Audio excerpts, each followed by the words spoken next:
এই ঘনবস্তুর সূত্রগুলোকে নিয়ে যারা ঘন ঘন টেনশন করো তাদের টেনশন আসে কিন্তু একটা সময় আমিও মুখস্থ করে আসছি, কিন্তু মুখস্থ না করেও যে সূত্রগুলো মনে রাখা যায় সেটা আজকে শেখাবো। চলো, আয়তাকার ঘনবস্তুর ক্ষেত্রফল। এবার আয়তাকার আগে আমরা আয়তক্ষেত্র শিখব। আয়তক্ষেত্রের ক্ষেত্রফল কি? দৈর্ঘ্য ইনটু প্রস্থ, সবাই জানি। তাহলে চলো আমি এটা একটু লিখে রাখবো। আয়ত ক্ষেত্রের ক্ষেত্রফল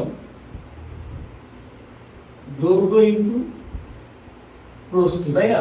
আচ্ছা, এটা থাকুক। এবার এখানে খেয়াল করো, আয়তাকার ঘনবস্তু মানে কি? আয়তাকার ঘনবস্তু মানে হলো 6টা আয়তক্ষেত্র দ্বারা বেষ্টিত একটা ঘনবস্তু। এই যে আমার হাতে বইটা দেখতে পাচ্ছ, এটা কিন্তু একটা আয়তাকার ঘনবস্তু। দেখো, এখানে একটা আয়তক্ষেত্র মনে হচ্ছে, এখানে একটা আয়তক্ষেত্র, এখানে একটা আয়তক্ষেত্র, এখানে একটা আয়তক্ষেত্র, এখানে একটা আয়তক্ষেত্র। 6টা আয়তক্ষেত্র দ্বারা বেষ্টিত এই আয়তাকার ঘনবস্তুটার ক্ষেত্রফলের সূত্রটা কিভাবে বের করব? মনোযোগ। বলে 6টা আমি একটা আয়তক্ষেত্র আগে এখানে অঙ্কন করার চেষ্টা করি। চলো, কি আয়তাকার ঘনবস্তু আঁকবো।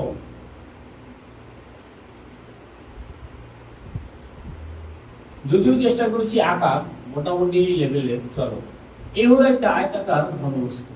এবারে আয়তাকার ঘনবস্তুর সূত্রটা দেখ কিভাবে আমি দেখি। আমরা এই তার দৈর্ঘ্যটাকে ধরে নিই এ, তার এই প্রস্থটাকে ধরে নিই বি, আর এই উচ্চতাটাকে ধরে নিই সি, তাই না? ওকে, এবার আসো এখানে কয়টা আয়তক্ষেত্র? 6টা আয়তক্ষেত্র। আমরা 6টা আগে না যাই, একটা দেখো।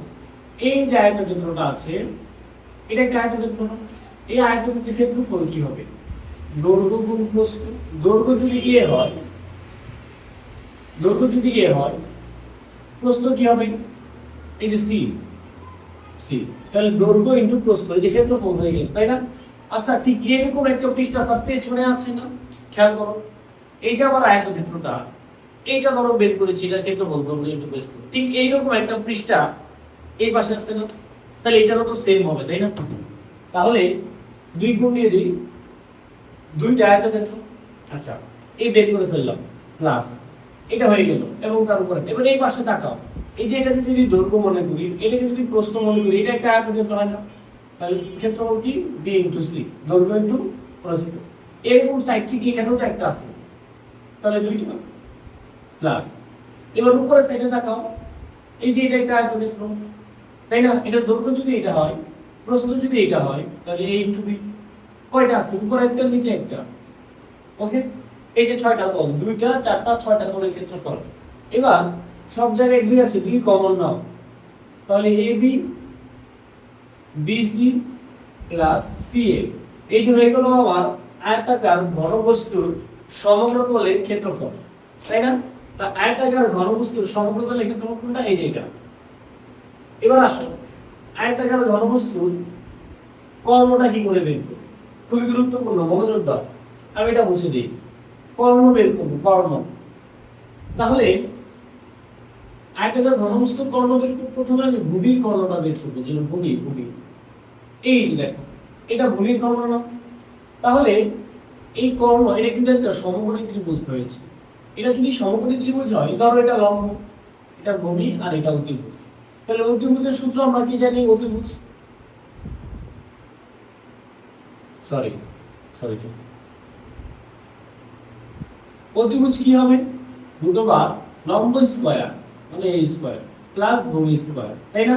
ওকে, কিন্তু আমার তো এটা একটা তলের বের হয়েছে, আমার তো পুরো আয়তাকার ঘনবস্তুর কর্ণের দৈর্ঘ্য দরকার। তাহলে কোণাকুণি এই পাশের কোণা থেকে একদম ওই কোণায় টানতে হবে। এই পাশের কোণা থেকে যদি আমি ওই কোণায় একটা লম্ব টানি, এই সরি একটা দাগ টানি, এবার এটা কি করে বের করব? দেখো, তাহলে এই যে এইটা বের হলো, অতিভুজ হলে এটা ছিল আমার রুটওভার a স্কয়ার b স্কয়ার, তাই না? ওকে, এবার খেয়াল করো, আবার এটা যদি লম্ব হয় আর এটা যদি ভূমি হয়, তাহলে এটা আমার অতিভুজ হয় না? 3D না, তো এইজন্য বলা হচ্ছে ত্রিভুজ। আসলে এটা সমকোণী ত্রিভুজ হয়েছে। তাহলে খেয়াল করো, আবার অতিভুজ বের করি। এবারে যে এই অতিভুজটা বা কর্ণটা বের করি, আমার কর্ণ। অতিভুজটাই তো আমার কর্ণ। কর্ণ সূত্র কি? রুটওভার, ধরো প্রথমে লম্ব স্কয়ার, লম্ব কোনটা? এটাকে ধরলাম। ভূমি স্কয়ার, ভূমি কোনটা? ওই যে ভূমি বের করে রাখছি, এটা ভূমি। এই যে, এবার আসো সি স্কয়ার থাকুক, এই রুট আর স্কয়ারে কেটে দিলে কি থাকে a square plus b square. এটা যদি আমরা সুন্দর করে লিখি a square b square c square তার আছে রুট, তাহলে এই যে আয়তাকার ঘনবস্তুর কর্ণ চলে আসলো root over a square plus b square plus c square, তাই না? এই যে root over a square plus b square plus c square. এবার চলো, আচ্ছা এটা তো বের করলেন, আয়তাকার ঘনবস্তুর আয়তনটা কি করবে? এটা আরো সহজ। কিভাবে? আয়তাকার ঘনবস্তুর আয়তন, আয়তন আসো, আয়তন মানে কি? আয়তন মানে আমরা ছোটবেলায় পড়ে আসছি দৈর্ঘ্য গুণ প্রস্থ গুণ উচ্চতা, তিনটা এককের গুণফল। তাহলে আয়তন, আয়তন, দৈর্ঘ্য কত a, প্রস্থ কত b, উচ্চতা কত c, তাহলে আয়তন কত হবে a b c। সিম্পল, এই যে পেয়ে গেলাম আয়তাকার ঘনবস্তুর আয়তন এসে, তাই না? ওকে, এবার চলে যাই বর্গাকার ঘনবস্তু। দেখো বর্গাকার ঘনবস্তু অর্থ হলে আমরা এবার এটা বুঝে নিব। এবার এখানে বর্গক্ষেত্রে ক্ষেত্রফল, বর্গ ক্ষেত্রের ক্ষেত্রফল, একটি বাহুর যদি দৈর্ঘ্য যদি এ হয় তাহলে আমরা জানি a স্কয়ার, তাই না? এটা হলো তার ক্ষেত্রফল সূত্র। এবার একটা বর্গক্ষেত্র আঁকার চেষ্টা করি।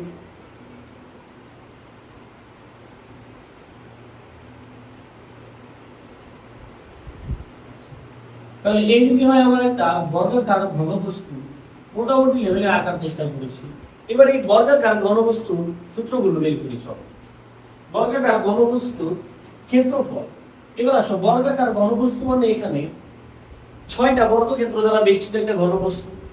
ধরো আমার এই বইটাই, এটা তো আয়তক্ষেত্র, এই পৃষ্ঠটা একটু বড় হয়ে গেছে, যেটাকে আমি এখানে কেটে ফেলি, দৈর্ঘ্য প্রস্থ উচ্চতা তিনটা সমান হয়, তখন এটা হবে বর্গাকার ঘনবস্তু। সহজ উদাহরণ রুবিক্স কিউব। এই যে আমরা রুবিক্স কিউব মিলাই না, এই রুবিক্স কিউবের 6টা পৃষ্ঠা থাকে। আচ্ছা চলো, এবার এর ক্ষেত্রফলটা আমরা বের করি।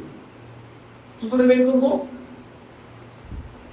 একটা পৃষ্ঠা আগে কল্পনা করি, এটা যদি হয় a বর্গা, যেহেতু এটা বর্গাকার ঘনবস্তু বা ঘনক, এটা এই পৃষ্ঠাটা হবে a, এটাও হবে a, এই পাশেরটাও হবে a, এর সবগুলো বাহুর দৈর্ঘ্য সমান, তাই না? তাহলে এই একটা বর্গের ক্ষেত্রফল, এই যে এই বর্গ, এইটার ক্ষেত্রফল কি হবে? a ইনটু a, অর্থাৎ a স্কয়ার, তাই না? আচ্ছা, তাহলে এই এক পৃষ্ঠার ক্ষেত্রফল বের করলাম। এবার তার পিছনে ঠিক আরেকটা পৃষ্ঠা আছে না, ওইটার ক্ষেত্রফল কি হবে? আবার a স্কয়ার হবে। তাহলে আমি বলি দিতে পারি 2a স্কয়ার। এর এক সাইড বের করব, তাহলে এই পাশে আসবে ঠিক। এবার এর বিপরীত পাশে আরেকটা পৃষ্ঠা আছে, উপরে একটা নিচে একটা, উপরে একটা নিচে একটা, ওইটাও হলো a, তাহলে দৈর্ঘ্য ইনটু প্রস্থ চলে আসলো কি a স্কয়ার। এটা তো দুইটা আছে, উপরে একটা নিচে একটা। এবার ডানে একটা বামে একটা, ওইটাও a into a, 2a square. এবার যদি যোগ করি দেখো কি হয়, 2 2 2 3 2 গুণে 6, 6a স্কয়ার। তাহলে এই চলে আসলো বর্গাকার ঘনবস্তুর ক্ষেত্রফল 6a স্কয়ার। বর্গাকার ঘনবস্তুতে 6টা পৃষ্ঠা আছে, একটা পৃষ্ঠার ক্ষেত্রফল a স্কয়ার, 6টা পৃষ্ঠার ক্ষেত্রফল 6a স্কয়ার। এবার বর্গাকার ঘনবস্তু কর্ণ বের করি, ঠিক আগেরটার মতো করি, যারা এটা বুঝে একটু মনোযোগ দাও। আমি যদি কর্ণ বের করতে চাই, প্রথমে আমি ভূমির কর্ণ বের করব। এই যে এই ভূমির কর্ণের সাহায্যে পরে পুরোটা বের করব। তাহলে ভূমির কর্ণ কি? এটা যদি a হয়, এটা যদি a হয়, কর্ণটা কি হবে? কর্ণ, এটা একটা সমকোণী ত্রিভুজ, প্রতিভুজের দৈর্ঘ্য কি হবে? লম্ব স্কয়ার প্লাস ভূমি স্কয়ার। এই কর্ণের উপর স্কয়ার ছিল, তাহলে এই দিয়ে দিলাম। এবার আসো, স্কয়ার স্কয়ার 2a স্কয়ার। এবার রুটের উপরে 2 দিলাম, বা রুট আর স্কয়ারে কাটা, তাহলে এটার কর্ণ আসলো √2a, √2a। এই যে এটা, কিন্তু আমার তো এটা দরকার নেই, আমার পুরো ঘনকের কর্ণ এক কোণা থেকে ঠিক আরেক কোণা। তাহলে 3D তে দেখাতে পাচ্ছি না, 3D হলে বিষয়টা এমন হবে, এই উপর থেকে এই নিচে এই কর্ণটা। তাহলে এই কর্ণটা বের করতে হলে এবার আমি এই বাহুটার সাহায্য নেব, আর এই যে আগের প্রতিভুজটার সাহায্য নেব। এটা ভূমি কল্পনা করবো, এটা লম্ব কল্পনা করবো, এটা হবে আমার প্রতিভুজ বা কর্ণ। তাহলে ওই কর্ণটা যদি হয়, প্রতিভুজের স্কয়ারটা দিয়ে দিলাম ওখানে রুট আকারে, তাহলে লম্ব স্কয়ার, ধরো লম্ব কি হবে a স্কয়ার, ভূমি কি √2a, এটার উপরে স্কয়ার, তাই না? ওকে, এবার আসো, a স্কয়ার রইল রুটের স্কয়ারে কাটা আর এর উপরে স্কয়ার 2a স্কয়ার, তাহলে 2a স্কয়ার আর একটা স্কয়ার 3a স্কয়ার, তার উপরে রুট যখন 3 এর উপরে দেব 3 হবে, a এর a স্কয়ার উপরে দিলে a হবে। তাহলে বর্গাকার ঘনবস্তুর কর্ণ চলে আসলো রুট 3a। বর্গাকার ঘনবস্তুর কর্ণ চলে আসলো কত? Root 3a। সরি এখানে ভুল লিখে রেখেছিলাম, তাহলে এই যে এটা বর্গাকার ঘনবস্তু চলে আসলো রুট 3। এটা ছিল বর্গক্ষেত্রের কর্ণ বলে। আচ্ছা এবার আসো বর্গাকার ঘনবস্তুর আয়তন। বর্গাকার ঘনবস্তুর আয়তন জানি, তাহলে বর্গাকার ঘনবস্তুর আয়তন কি হবে? বর্গাকার ঘনবস্তুর আয়তন হবে, আমি একটু আগে আমরা শিখে আসছি আয়তন। আয়তন অর্থাৎ দৈর্ঘ্য গুণ প্রস্থ গুণ উচ্চতা। তাহলে তিনটা একই জিনিস গুণ হলে হবে কি হবে? এই যে এ বর্গাকার ঘনবস্তুর আয়তন, তাই না? দেখো বুঝে বুঝে করলে কিন্তু ভুল হওয়ার সম্ভাবনা নাই। আমি প্রথমে মুখস্থ সূত্রগুলো লিখেছিলাম, তাই আমার একটা সূত্র ভুল হয়েছে, আমি বলতেও পারিনি। যখন আমি সমাধান করলাম তখন নিজের ভুলটা নিজেই বুঝতে পারলাম। ধন্যবাদ সবাইকে এতক্ষণ সাথে থাকার জন্য।